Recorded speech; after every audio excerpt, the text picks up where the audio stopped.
Yo, what is going on, my dudes? Welcome to another RuneScape news coverage video. So we're going to finish up the live stream footage that was earlier this week with some ninja fixes coming out in the future. So without any further ado, let's just jump right into the video. Let's go.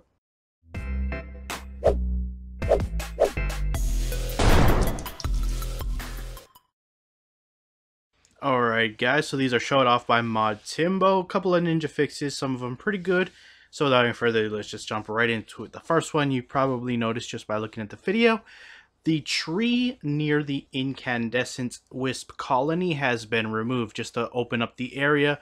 So, prevent a lot of misclicks. There was a random tree there, or currently is still in the game, but it's going to be removed shortly. So that's no longer going to obstruct you when you're training divination at that location. Also, I've talked about this previously on the channel before, but I'll quickly just reiterate that the right click configure option for the divination rift, so you'll be able to assign left click to one of the three options, whether you want it to convert to energy, whether you just want to convert the memories straight up, or whether you want to convert the memories with the enhanced XP by using energies. So all three of those are, with a simple right click configure, toggleable to assign as your left click. Moving on, they're adding a new lunar spell. This is a spin flax, which will magically spin 5 pieces of flax in your inventory. I believe old school has this and I had it for a while. I'm not too sure, but it's going to come to the lunar spellbook at 81 magic with 5 airs, 1 astral, and 2 natures to cast. And it utilizes the Make X interface. So it's all fine and dandy.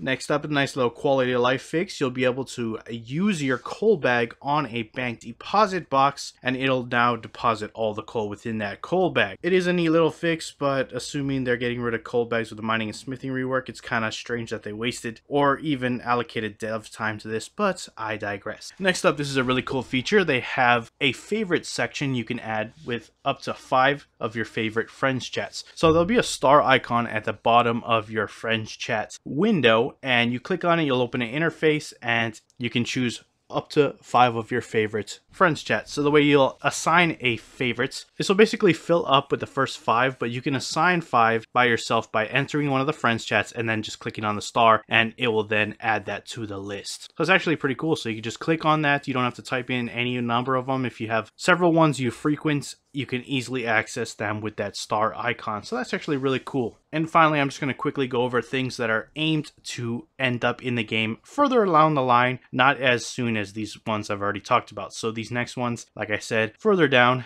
but still noteworthy nonetheless. So the boats that are in Relica are going to have left click options that'll allow you to travel to Netzinot and Jadiso easily with a simple left click. So that's good. There's a couple of Pirates quality of life fixes, which I imagine are being made in time for the Pieces of Hate Pirate Finale quest that's coming out later in the year, and that is they are removing the options for the damaged farming patches in Rum Deal, as you can't really interact with those anyways. No sense of even having those options, so those are being removed from those damaged farming patches. And they've made repairing easier in the quest Cabin Fever, in the sense that planks will now be stackable, as well as they've made some interface changes that should make that whole experience much more smooth. Moving on, they plan on adding boss health bars to both the QBD and giant mole bosses, similar to the ones that most bosses that we see nowadays, where they have the health bar at the top of your screen. That is going to be added to KBD and giant mole. Next up, tackle boxes will be able to store stackable urns. It's a neat little fix. I mean, they're already stackable, so it's not that much that it's really saving you. It's saving you an extra 1 inventory slot, so it is what it is. I don't know too many people who do use the tackle boxes, but it's adding an extra functionality to them, so it's all good. Next up, the enduring glaciate will now be aggressive, just like the other glaciates. That's actually going to be pretty interesting. If you don't know, if you never killed a glacier, halfway through the fight they spawn glaciates, 3 of them, one of which does not come up and attack you unless you attack it. And the whole mechanic with this, the closer it is to the parent glacier, the higher defense it is, and it essentially takes up no damage when it's next to it. So you have to lure it away from the glacier. That should not even be a problem when this goes out, because the enduring glacier will automatically come towards you. So that's really good. And finally, the last thing they showed off is stackable Menafite gift boxes. I've talked about this previously on the channel if you've been staying tuned, so it's nothing new. Basically, Menafite gift boxes will be stackable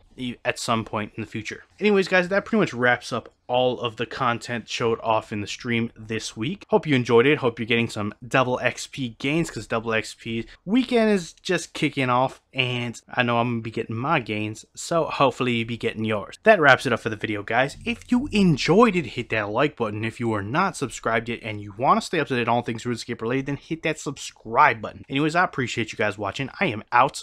Peace.